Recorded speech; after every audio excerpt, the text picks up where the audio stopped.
I'm happy to say that my plan of actually being able to put out the next episode of the class overview tier list for Unicorn Overlord right after the previous episode of the class overview video is a success. My name is Tom, otherwise known as Titanium Legman, and welcome back to the channel. Unicorn Overlord. Hello everyone. If you enjoy what I do, my coverage of Unicorn Overlord, turn-based strategy RPGs, or the gaming sphere in general, a like on this video and a subscription to the channel would be very much appreciated. Thank you so much.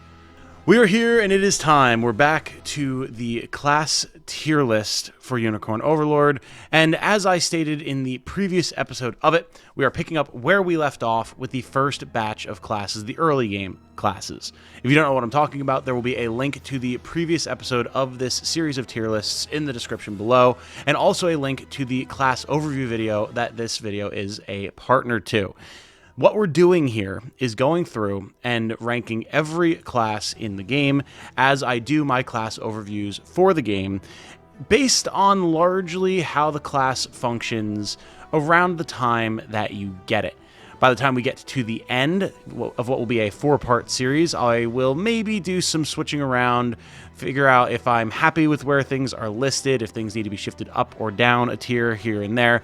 But right now, I'm going through and adding where I feel each class falls based on its combat and utility capabilities. The idea is how versatile is any given class. Like, yes, a Radiant Knight is pound for pound more powerful than, say, an Arbalist. I think that's a pretty easy distinction to make, but that doesn't necessarily mean that one is S tier and the other isn't. We'll see when we get to them where I decided that they should fall. But more, how does the inclusion of a class in a squad make that squad better? That's the idea here. That's what I'm going off of. And I'm typically looking at combat here. People were very surprised that I wasn't really bringing up Valor skills much in the previous episode.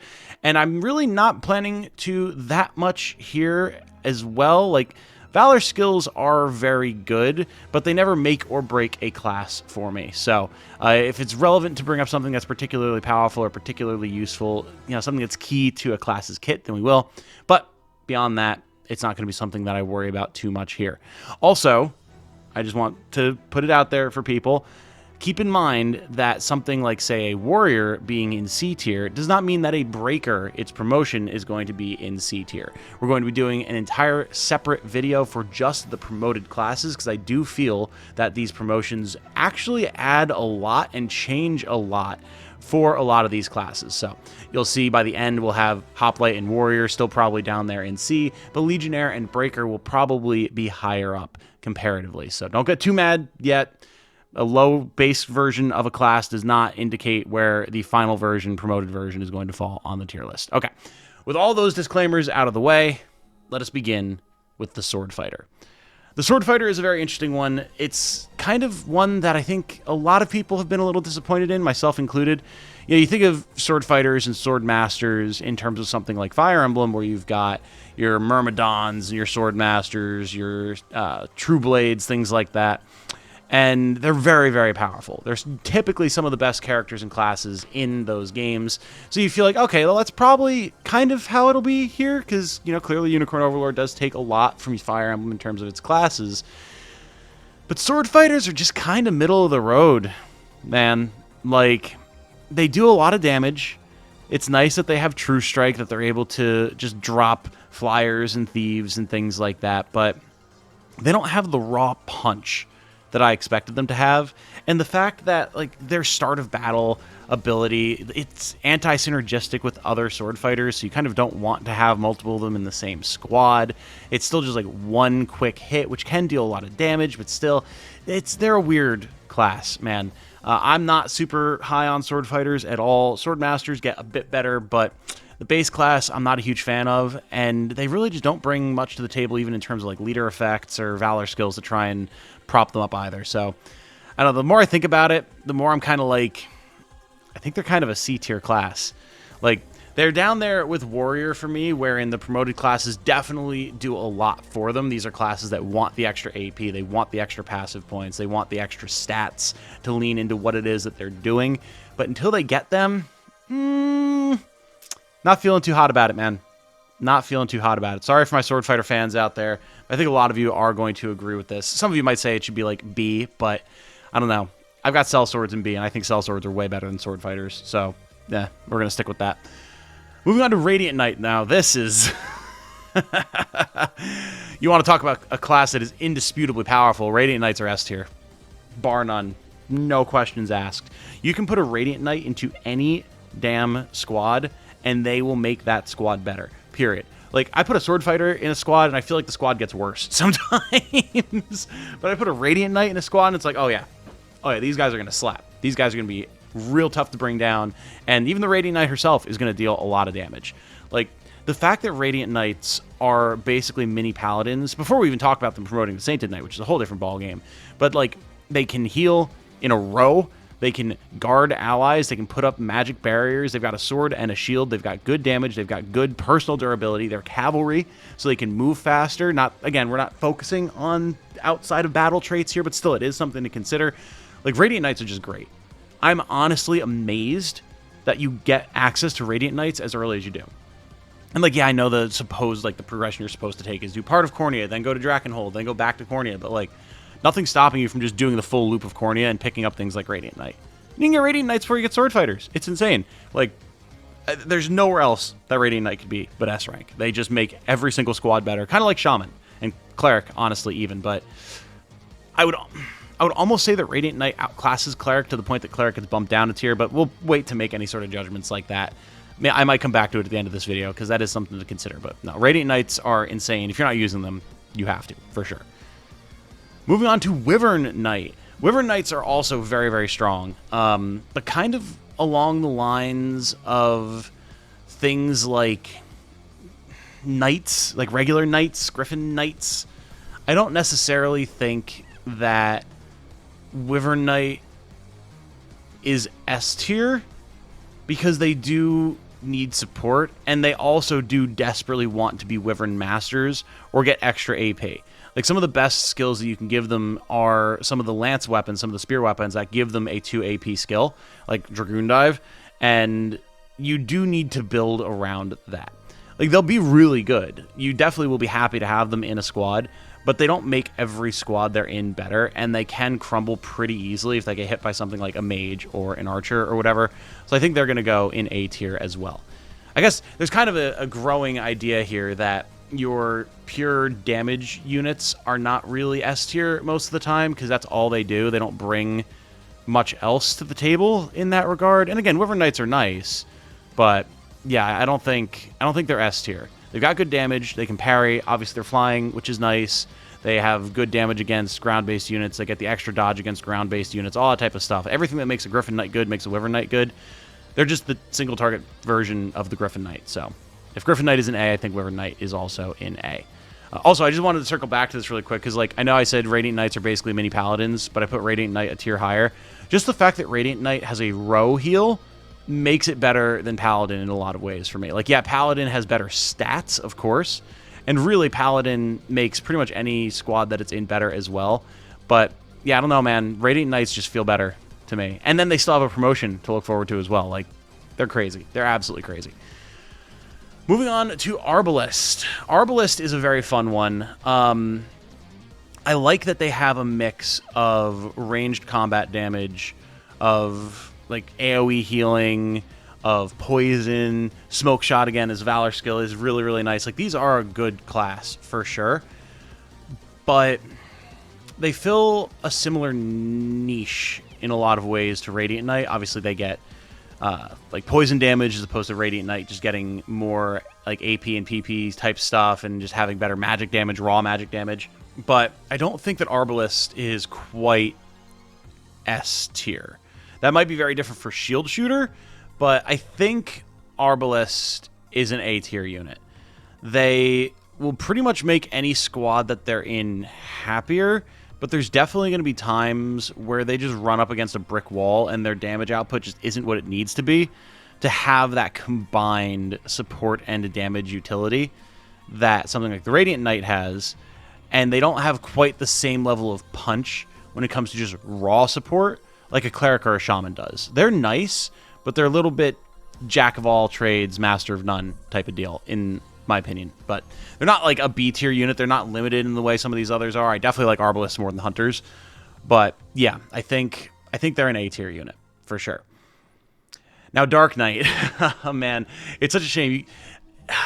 You can see my playstyle and the types of units that I like because they all wind up in B tier. like I gush about Radiant Knight, but like I love things that like chain together attacks like Sellsword, or that are just like good dedicated tanky boys like Fighters, or very high risk, high reward, life drain type stuff like Dark Knight. But all of these need a fairly specific comp to work, especially when they're in their unpromoted forms. And I think Dark Knight is the same way. It's so easy to overestimate what your Dark Knight is going to be able to handle, and then have them just get pasted by something that you really thought that they'd be able to survive, and they just can't. And like their defenses aren't good enough to just completely weather the storm. Their synergies are a little whack because you want them to take damage, but not too much damage, so that they can reach their maximum potential. Like, they've got a little bit of a weird combination of things going on with, like, they deal poison damage, but then they also just deal regular damage, and then they, like, want to get hit and heal, but, like, they want their HP to be low, but they want their HP to be high. There's a lot of give and take, and if you can build something around them that works, they do work really, really well. But they are also definitely a class that needs the promotion glow up. They need to hit Doom Knight to really hit their stride, especially for that extra accessory slot. Like, they're strong, just like Sellsword is strong. Some of my best squads focus around Sellswords and Dark Knights, but on their own, they don't add that much to any given squad, and in fact, they demand more support from their squad than a lot of the other units that we have at higher tiers. I don't think they're a C tier because they do have so much power behind them. Like, I would trust a Dark Knight to be able to handle a situation over a Swordfighter or a Warrior any day of the week, for sure. They just have a lot more going on for them that they can do that makes them more versatile and more capable, but I don't think I can put them any higher than B. Again, once they hit Doom Knight, that's going to be a whole different story because they'll have better stats, better gear, better abilities, but for now, I think B tier is where the Dark Knight's going to sit. Call him a Bark Knight, I guess. Make him a Wolfman. Put a little, like, Blythe wolf head on him. All right, moving from some of the generic classes, we have a just slew of unique classes here, but I wanted to include them because we talked about Lord and Paladin in the previous episode, and these are all still classes, so I think it's fair to talk about them here. Priestess is a fun one. I have been a little bit back and forth on where I want to put Priestess, Scarlet's unique class, but even though it's got the dual capability of dealing damage and healing, I honestly don't know that I want to put it in S tier. And the reason for that is because part of Priestess's kit is that she wants to be the target of other characters' support skills. So you're going to need some particular other classes in her squad for her to reach her full potential. Something like a Cleric or a Radiant Knight, they will just make whatever class or whatever squad they're in better. They will just have that raw support. They don't need anything else to be supporting them to make their supporting better, you know? And I think that kind of drags Priestess down a tier. Like, yes, she's able to deal damage. Yes, she's able to heal. And yes, her damage and healing are both really nice, especially her ability to remove buffs is awesome. But it's more focused. It's more particular. You aren't always going to want that. You're not always going to need that. You know, sometimes if you want a healer, you just want a healer. Just a raw healer and support unit. Priestess's Valor skills, of course, are very, very strong. The ability to resurrect allies, the ability to heal allies, very good. And I do think that is something that's worth considering. But I've found Priestess does need a little bit more going for it to really reach its full potential. I think that drags it down to A tier. Now, something that does not need anything else to reach its max potential and which needs no further introduction is Dark Marquess. It's an S tier. It's just S tier, easily. Like, no question. No doubt in my mind that Dark Marquess is an S tier class. The fact that Berengaria's introduction is her alone with no other supporting members of her squad facing off against multiple enemy units and clearing them with ease should tell you everything that you need to know about how ridiculous Dark Marquess is. The stuns, the AP and PP generation and drain, the oh my god, the fact that she can just completely tank enemy attack and initiative right at the start of the fight for free, the fact that she stuns in an AoE, the fact that she attacks in an AoE, and all of her skills synergize with each other. The more attacks she gets in, the more damage she's doing while still continuing to stun. And that's to say nothing of the fact that she can self-heal through Sanguine Pursuit. It's insane. Like, you can put Berengaria into any squad, and that squad will be better for her presence. Just for the raw damage and the stuns that she's putting out, before you even consider anything else that she has going on. Like, if I had an S+ tier, Berengaria Dark Marquess would be above most of these other classes. It's absolutely insane. No question about it. Like, just the existence of Dark Marquess legitimately makes me want to bump all other classes down just to have the Dark Marquess tier. It's insane. We're not going to do that because I don't think that really is needed. Like, Dark Marquess is an outlier in its strength. I don't think the whole tier list should be warped around that, especially because you only get the one, right? Like, you don't, this is not a generic class that you can just make endless legions of Dark Marquesses. Like, you can't do that. So I think that as a limiting factor keeps it from being like SSS plus double ultra 5-star legendary rare tier. I think S tier is fine, but it's certainly no lower than S tier. No doubt about that. Dark Marquess is crazy. Now, Crusader is one that it's rough because, again, like, you talk about Crusader right after Dark Marquess, and like, Crusader is not as good as Dark Marquess because nothing is. But Crusader is also really, really good. So I don't think I can put it anywhere other than S tier. The fact that you get 2 shields, the fact that you can deal with both armored units and flying units, the fact that you get follow-up attacks that then also get stronger as your health gets lower. There's a lot going for Crusader that, again, makes it good in pretty much any squad. Like, yeah, it's going to want some support, it's going to want some healing, but that's most squads. I can't knock Crusader for just wanting to have some healing somewhere in her unit, you know? Even self-healing with something like one of the various guard skills that heal or something like that. Like, that's really all she needs, and you're going to have that in most units. So yeah, I think just the sheer versatility of Crusader makes her an easy S tier pick. And then again, like, if you want to look at her Valor skills and everything, like, her Valor skills are quite nice. She's a little slow, something like, you know, equivalent to a Sellsword or something like that, but not anything super detrimental. And the fact that she's not, I don't believe, considered an armored unit compared to something like a fighter is honestly rude for fighters because she's just as armored as they are. But yeah, no, Crusader is an excellent class, and I do think you can be pretty happy no matter where you put her in your units, and that makes her an easy S tier. In fact, really looking at it, the next 3 classes, I may as well just drop them all into S tier now, because Prince is great, Elven Augur is great, and Elven Sybil is great. This is kind of a recurring thing with the unique classes in Unicorn Overlord. Like, when your generic classes are already so good, the majority of your unique classes are going to be even better. And that's not a bad thing, it just makes tier lists like this look super top-heavy because, like, all of these classes are really, really strong for one reason or another. And I think it speaks to Unicorn Overlord's overall game design, honestly.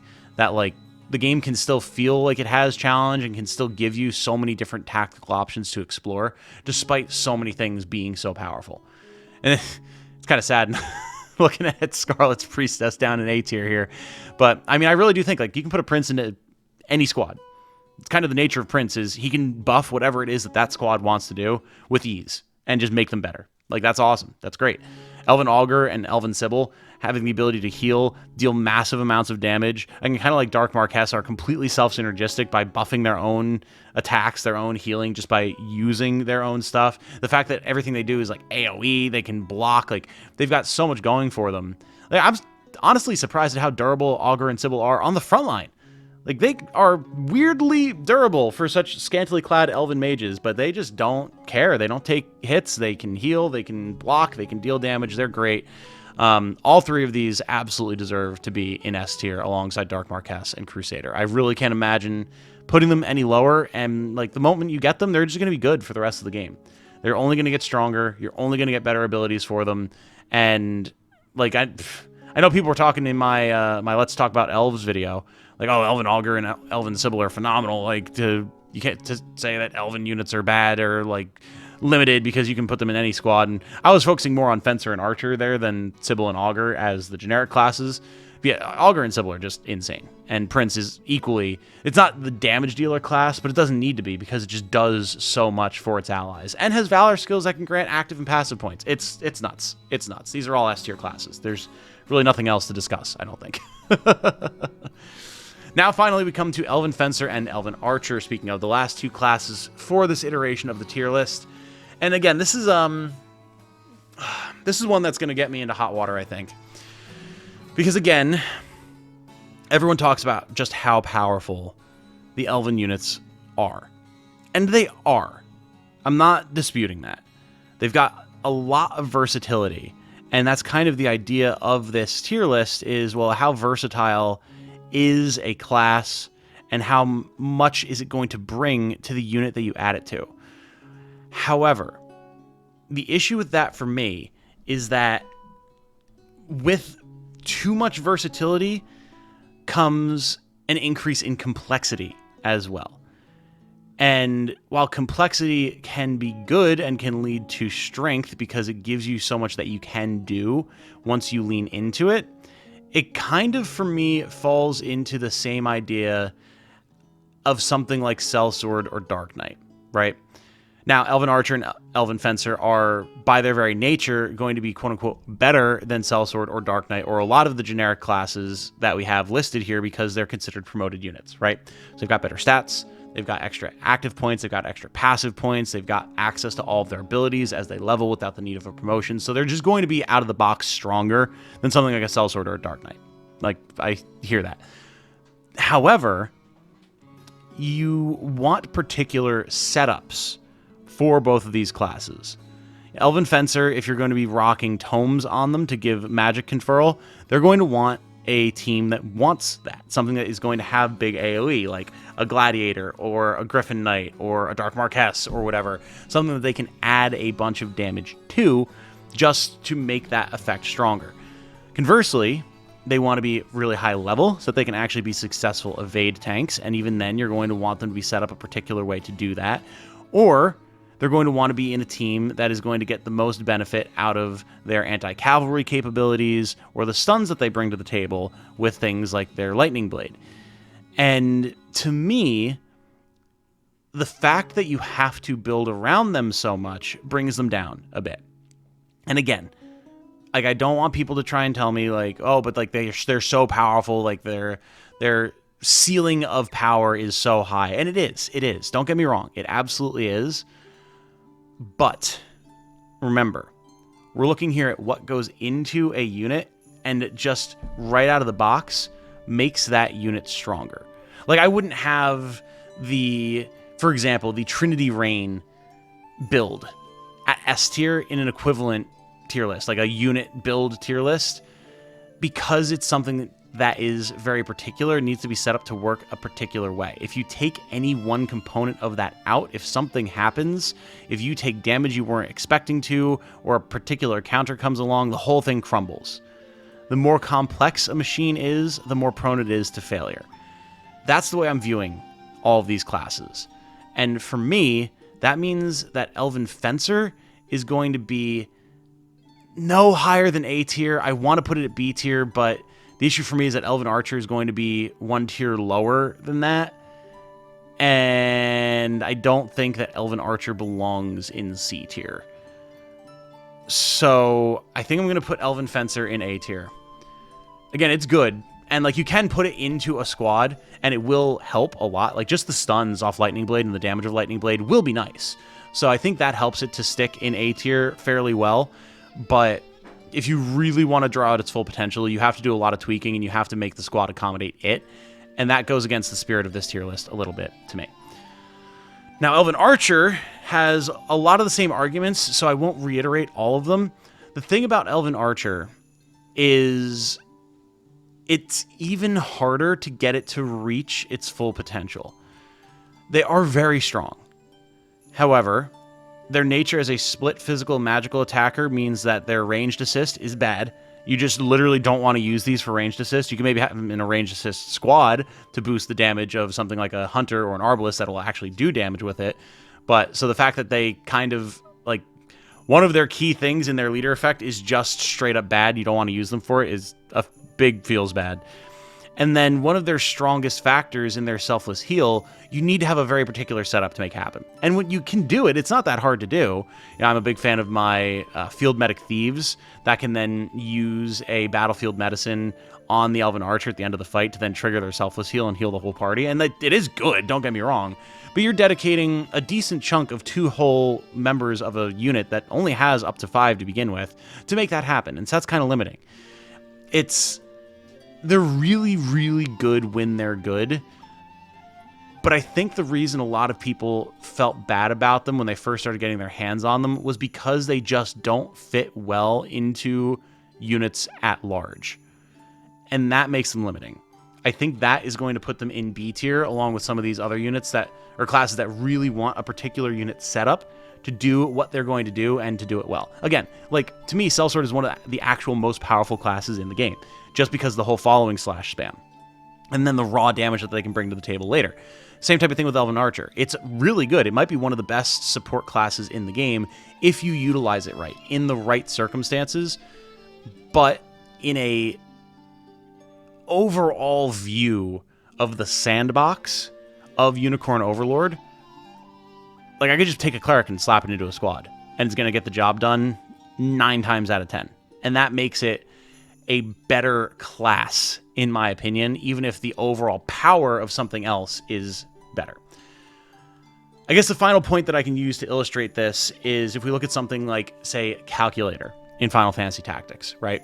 Calculator, for those of you who know it, or say Arithmetician, depending on which version of the game you're familiar with, is bar none, except for maybe Dark Knight, but even then, Calculator is still better, the strongest class in the game, period. To the point that I've called for it to be nerfed in any eventual re-releases of the game. Other people have said it needs to be nerfed. Different game modes, tournaments, challenge runs, everything, ban Calculator constantly. It's stupidly overpowered. The problem is to get it to the point where it's stupidly overpowered, you need to go so far out of your way that it's pointless. And then once you do hit that power level, like, it warps the whole game around it, sure, but you never need it to begin with in any way. So to me, it wouldn't be an S tier class. It wouldn't be an S tier job. Not compared to something like Ninja, you know? Like, ninjas are just good. You can just slap them in and go. Calculators, you need to have a very particular setup and have put a lot of work in to make them good, and that brings them down in a tier list for me. So if that kind of helps you understand my view with some of these classes, hopefully it does. I know it's a little unorthodox, and I'm sure that there's going to be some contention about where I've listed some of these. With that said, though, I'm going to stop rambling about this one. That was all of the classes that we were going to be covering today, from Swordfighters to Elven Archers and everything in between. Next time, we're probably going to be doing promotions, and then we will finally be wrapping up with the Bestrels and the Angels and any other little random things that we might pick up by the time we finish Unicorn Overlord. Let me know your thoughts down in the comments below. Be respectful, please, if you disagree with me or with things that people are saying in the comments. Be kind, be understanding. We all have different views. We all have different points that we agree on, disagree on, all that type of fun stuff. But do let me know what you think about this one, because I'm feeling pretty okay about this placement right now. I don't know if there's going to be much that gets shifted around by the end. Also, before we do wrap up here, it is, well, Saturday now by the time of this recording. Things got delayed a little bit, but it is the weekend, which means it is time for me to thank my supporters. If you didn't know, at the end of every week, whatever video or stream that I am doing, I go through and thank my YouTube members and my patrons, because without their support, none of this would have been possible for all these years. So, holy crap, the YouTube member list is really long. We're going to power through this as quickly as possible. Thank you, my YouTube members. Canadian Animator Guy, Tojo Jr., Luxor, Tenshi, Matthew Berry, King Tony, John Eaton, Captain Planet, Light B, Midday Moonlight, Matthew Snyder, RJD, Michael Poole, Dre, X13, Segno, The Game Reaper, Lost Knight, Joshua, Rocktopudge, Little Big Trouble, Retsu, Pristinely Ungifted, Caffeine System, Hybrid Custode, Noche, Izzy, Zenny Boy, Eugenio Olivencia. Again, I think it's Jorge Martins. Let me know if that is incorrect. It might just be George Martins. Xavier Parker, Joseph Tolivier, Unborn 187, Spatial Barley 55, Comarin, Renee, Craig, Xiaofi Suker, Ethan Hunt, Kujiko 123, Merrick Adams, Tadpole, Grim Tidings, Cthulhu Core, Mishi Show, Nico Dalusong, Omega Druck, Reyna Habak, Chaos Wolf, Cinnabon, Zero Star 2, Derek Powell, Krusty Soda, Daniel J, Joel, Cyanide, Baka Nikajaga, Matrix 4828, Keith Lavorne, Jimbo, Justin Alley, Locke, Mr. CC33, K-Cat, Abraham G, Cyberwolf, Fotrius Firius, Xylo 1111, Vindel, not Drag Infidel, Drag Vindel, Hexsong, Cult for Vengeance, Game and Train, 20 IQ, Rassalak, Mark Rhodes, Kai Zero, DA, Heartland, Ethan Holmes, Jose Pineda Merced, Edward Mosqueda, Smile Company, Super Blue, OCAT Ameripus, I should say, Skizulander, Jack J, Brunt 89, Aaron Pitts, Berto Maria, Blue Sea, Matthew Tipping, Almir Xiao, David Vidas, Pop-Up T, Ryan Casey, and El Benny. Holy crap. I know the vast majority of you have been from gifted memberships, but thank you all nonetheless. It is a pleasure to have all of your names here with us. And then from Patreon, thank you as well to 18C, Navi, Kejo, Christian Soto, Chris Muller, Yoking Haddock 67, Riley Thatcher, Firestorm 447, Stella Stallion, Faye Tail, Connor B, Jonathan Conley, Tefmon, Ryuk Olivier, Darius, Zachary Tincher, Light B, Abigail, Gryffindor, Tajian, True Mayhem, Jim Hamilton, Lightning Fang, Holly, Ashbourne, X13, Greg Reinhardt, Vincent Gerbaki, Mayo, Momo Cruz, Izzy, Renee, Guts of Rivia, Quay, Skeleton 2, Van Trust, Thought Spasm, Mateo Kovacic, Kevin Kurz, Grim, T-Force G, Heartland, Special Barley 55, Pika 3245, Andy, Davis Beta, yes, Joseph Santiago, Dalton Robertson, Karen Gray, and Matthew Tipping. Let me make sure I didn't miss anyone there. Oh my god, there's a second page. And Caffeine System alone on the second page. Thank you all so much for being here. I'm gonna have to start incorporating your names into like the end credits again here, because holy smokes, that was a lot. My poor voice. Seriously, I could not do this without you guys. Y'all are the best, and I hope that you stick around and enjoy the community for a good long while.